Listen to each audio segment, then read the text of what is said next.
tahiyatul masjid sebagai menghormati rumah Allah. Surau kalau dia bukan masjid tak boleh tahiyatul masjid. Tahiyatul masjid hanya di masjid saja. Sebab tahiyat ini ada syarat dia.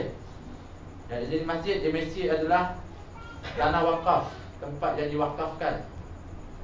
Mesti tempat itu diwakafkan kepada Allah Subhanahu Wa Taala. Kalau dia tak wakafkan, dia jadi surau, tempat solat.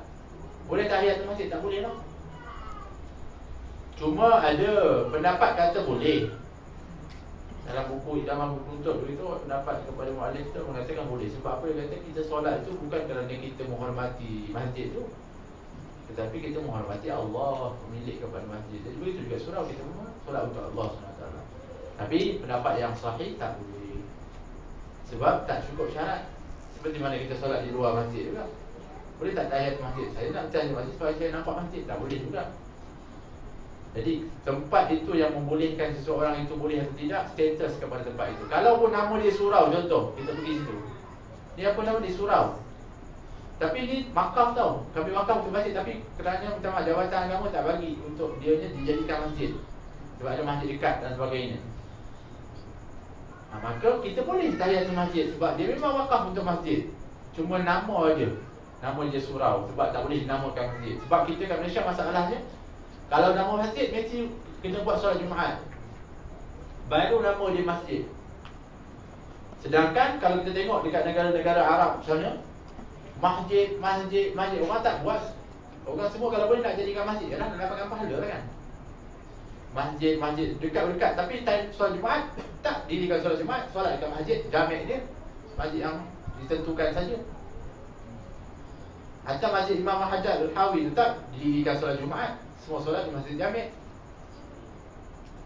Sebab apa? Sebab taklah semestinya masjid itu wajib untuk didirikan Jumaat. Itu salah faham begitu. Kalau di sana kadang-kadang sebelah menyebelah masjid. Contohnya masjid di Mesir, sebelah menyebelah, dua-dua buat Jumaat.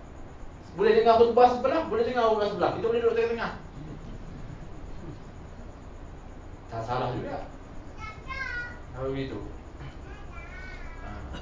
Jadi kalau surau itu memang dianya adalah syarat, memenuhi syarat masjid dengan wakafnya untuk masjid dan sebagainya. Walaupun namanya surau, boleh tahiyatul masjid. Tapi kalau sekiranya tak diwakafkan, memang dianya adalah musalla ataupun surau, tak ada tahiyatul masjid dalam tu, tak ada iktikaf dalam tu. Kalau surau tu memang diwakafkan untuk surau pun tak boleh juga. Tak boleh lah kalau diwakafkan untuk surau. Kalau diwakafkan untuk tempat solat, tak boleh. Dia mesti wakaf untuk masjid. Kalau iktikaf tak boleh. surau pun tak boleh juga. Tak boleh. Iktikaf hanya di masjid. Tanya sikit tadi iktikaf maksudnya dia dalam masjid kan. Kalau betul nak tentukan dalam masjid, Ruang solat. Tempat ruang solat tu lah, yang ada karpet tu. kadang-kadang kat luar pun ada orang semayang. Memang boleh sebenarnya kat luar.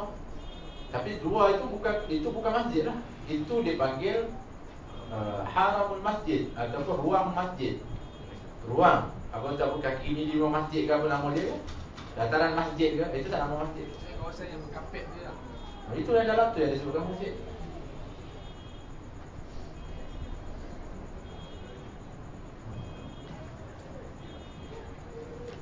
Naam. Sebab apa? Sebab penting untuk kita faham tu. Sebab apa? Sebab saya dah sebutkan dulu. Sebab masalahnya orang-orang perempuan lah, dia nak duduk kat mana, kalau ada contohnya nak datang juga, dia nak tengah kuliah dan sebagainya, dia duduk kat luar lah.